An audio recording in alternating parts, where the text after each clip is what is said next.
Hi everyone, Kim here from Sugar and Spice. I thought I would do a quick video, jump on here today, and just catch up with everyone and see how everyone is going their first week into pandemic life.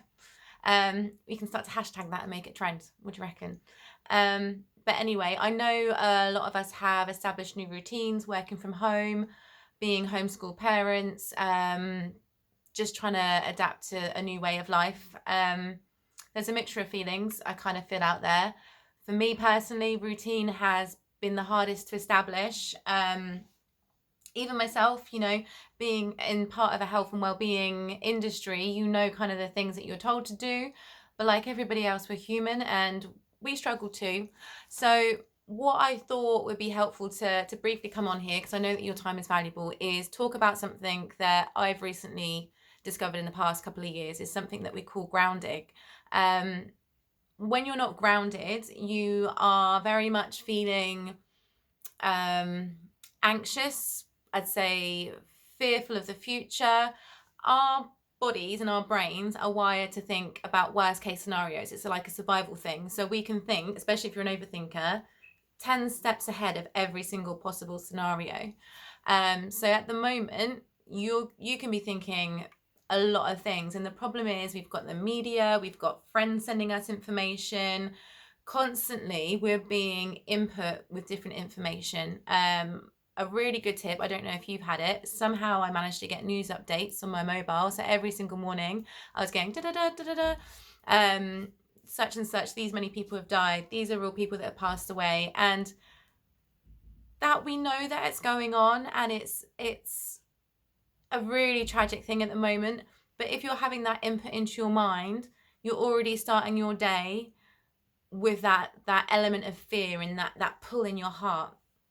And we have something what's called our ego mind, whether you believe in that or not.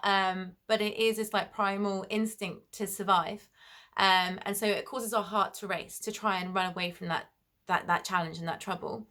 But often these things don't occur. Yes, obviously this is occurring now, but we can help ourselves feel more what I call grounded. And grounded means being in the present moment.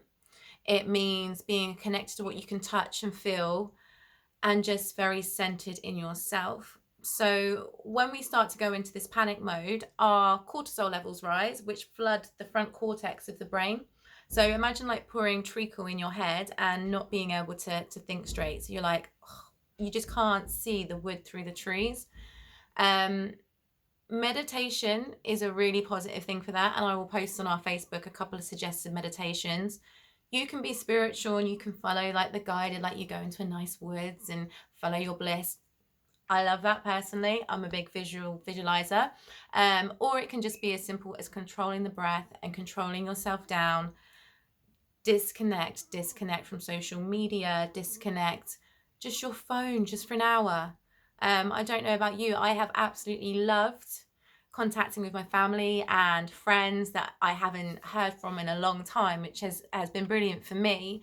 But even that sometimes can be a little bit overwhelming, because you just want to be there for people and also for yourself. But it's also okay to disconnect from that just for 10 minutes and give yourself that time to breathe.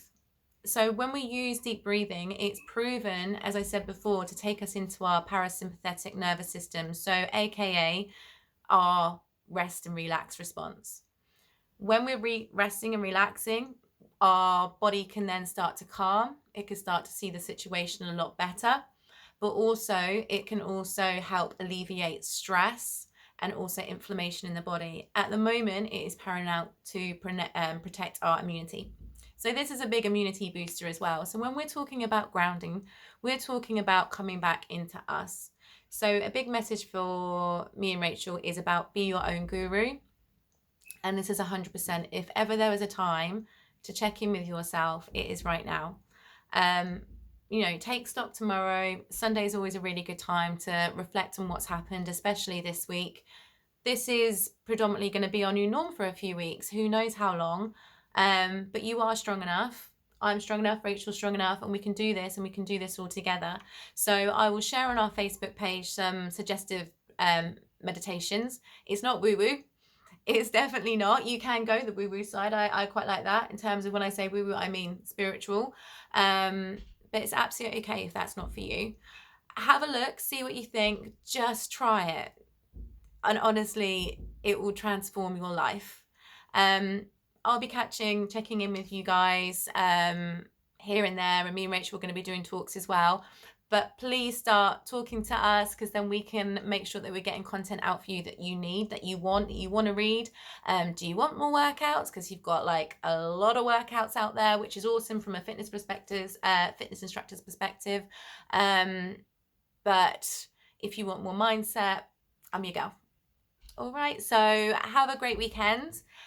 Get creative in the home. Share with us what you're doing. I'm probably going to be again talking to my family, which I love, and sending lots of love to you.